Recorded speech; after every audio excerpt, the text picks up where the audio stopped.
Hi, I'm Brandon, and this is my video on Amanda Palmer's The Art of Asking. Now, Amanda Palmer first came out on stage and connected with her audience by telling them a story of how she used to be a street performer. It's personal, and she made eye contact with her audience. When she speaks, she tries to make that connection because when you look at someone, it's very personal. When you don't break eye contact, it's very personal. It's a personal connection. You're not over here, you're not over there. You're speaking to your audience. She maintained most of her connection throughout the performance by injecting humor into situations. She told more about her stories as a musician and continued throughout the entire thing. That's mostly what it was about, and how when when people started torrenting her music and things like that, she wanted them. She even started giving out her music for free. She said, "I'm going to do this for you, and that's me giving it to you." That because when you have a connection with someone, when you're close to someone, you have no problems with doing things for them because you love them. They're your fans. They do things for you. She even started a Twitter account, and anywhere she was, if she needed something, she'd be like, does anyone know where you can find this? And within a few minutes, someone would respond or show up where she was with whatever she needed.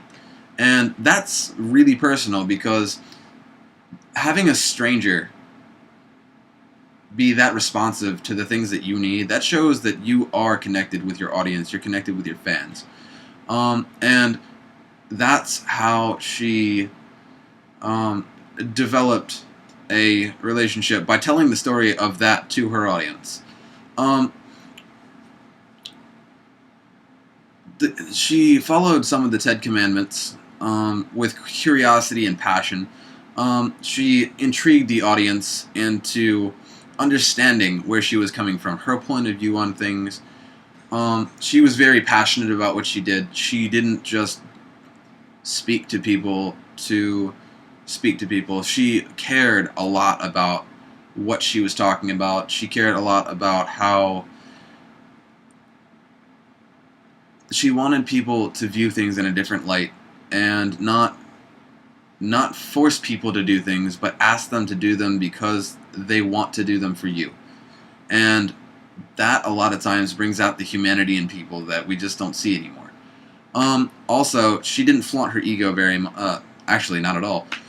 She was very professional about the way she did things, even though she wasn't dressed up in a suit and tie. She was on level with people. She didn't use provocative language or anything like that. She wasn't offensive.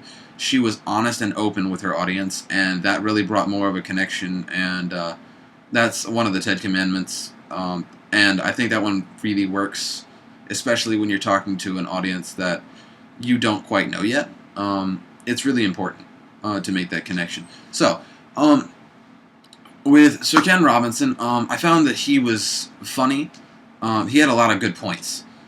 Though, compared to Amanda, I really didn't think that Dr. Robinson was very energetic compared to her, because when she got up there, she felt very passionate about the things that she'd gone through in her life. And Dr. Ken Robinson, he was humorous. He had a lot of good points, but he didn't bring to the table what Amanda did, because he wasn't very enthusiastic. He didn't have energy. Amanda, I really don't think she could have been much more energetic about what she was trying to convey. Mostly because when you're talking about something that you're passionate about, it's very hard not to bring energy into a situation. Now, my speaker in terms of dynamism, I would probably give a 4 to 5, just because when she speaks to her audience, she is involved, and I think that's she's involved and energetic, and that's the most important thing you can do when you talk to an audience, because if you're not passionate about what you believe, how can you expect others to care about what you're trying to tell them? I learned a lot about not trying to force my own opinions on people, but trying to ask them to see things my way.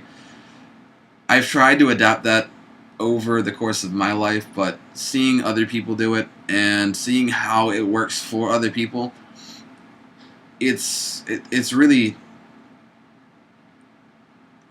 motivational, because it's nice to see someone in a higher up position go through and help tell people about things that they might not see, they might not think about, and it helped me to see things a little bit differently. I definitely I after this, I'm thinking about becoming a public speaker. I always have kind of wanted to be a public speaker, but I've gone through a lot of life experiences myself, and with looking at her and looking at things that she's done, and Dr. Ken Robinson brought up a few points that made me think. It really made me rethink about what I wanted to do. When you're delivering your speeches, guys, don't be afraid. It's really difficult to come up with words and say things without awe and and. I've done it a lot during this video. I tried not to, but I did. Be confident about what you're trying to say. Make eye contact with your speakers, because that's the most important thing. If you're not making eye contact, you're not talking to your audience. You're talking to the walls. You're not talking to the person that you want to receive your message to. If you make that personal connection, if you open up with and be honest with people and about your feelings and your opinions in your videos, then people are going to be more open and honest about how they feel, and they're going to I feel personally that they're going to accept you more for who you are, because you're not trying to hide, you're not trying to force things on them. Just you're explaining your opinion. Don't be